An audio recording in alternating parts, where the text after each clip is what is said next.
Coach Bohl, obviously you're building a new program. Where do you see yourself in that process that you have in your head for Wyoming?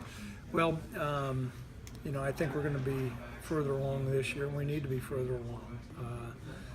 It was quite a bit of re-engineering, a complete change of not only culture but the systems, offensively and defensively. I mean, we went from a spread offense and a 3-4 defense to a pro-style offense to a 4-3, different recruiting models. Third year,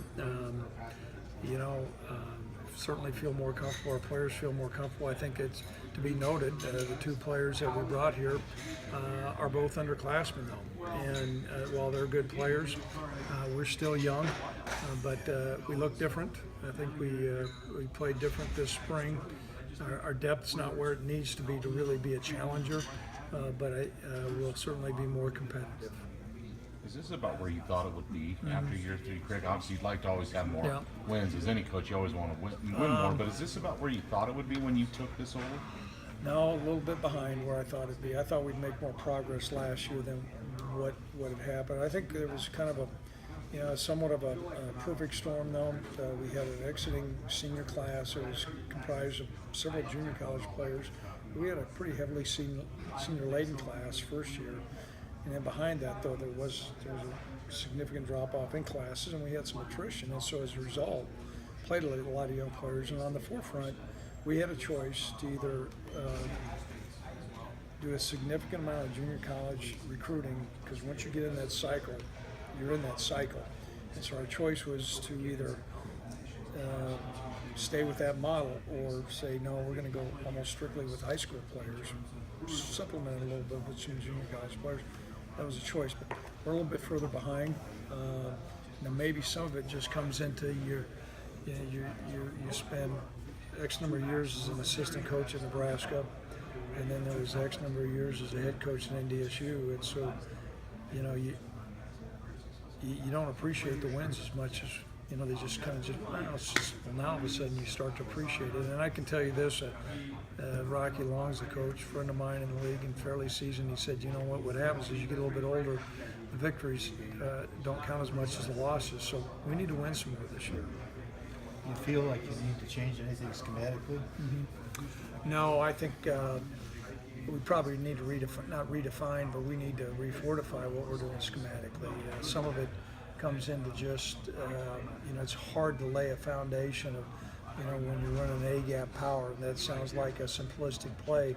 The fans will say, well, you're just running the ball up the middle. Well, it's a pretty complex play, and all the different looks.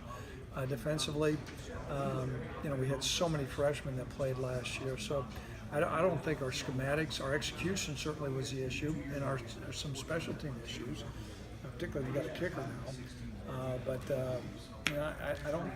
Not an overhaul, and that would be, I think, a disastrous move to say, okay, the pro-style system's not working, we need to go back to the spread, and we need to go to the 3-4. I think we'd really be taking steps back. Good question. What is your impression of your freshman kicker? I know, again, you have him in the summer, you can't see him. I can't see him, so I did watch him in high school. I saw him kick the ball out of the end zone every time. And I think he tried to line up, kicked a 65-yard field goal that just missed. The other thing that we really like about him, Robert, is, the game I watched, he played corner. He was a skilled player, baseball player. And so to be an excellent kicker, those skill sets to be a competitive athlete in other situations. But we were terrible last year. And that kind of capped off where we're at. So we're deep now. Coach, have there been any changes to the roster since the end of spring camp? Any? We may not see Charlie Renfrey back. We'll find out. He may medical. And outside of that, really not anything significant. C.J. Jennings did leave, but I think you noted that. But no, we don't have anything, and there's no players incoming, that we signed or are going to show up as junior college players. When you're when you look around the league, are there any other programs, maybe, I know like New Mexico, for example, has kind of steadily improved, where you look at the way that they've rebuilt the program in the Mountain West is something to take away from while you're doing that? Well, I think there's no doubt Coach Davies done a great job there.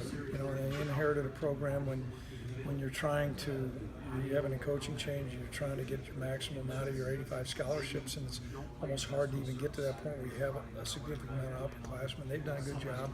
You know, I think, you know, a long-term model, which you look at, the job that Utah State did several years ago, you know, they did probably more with less.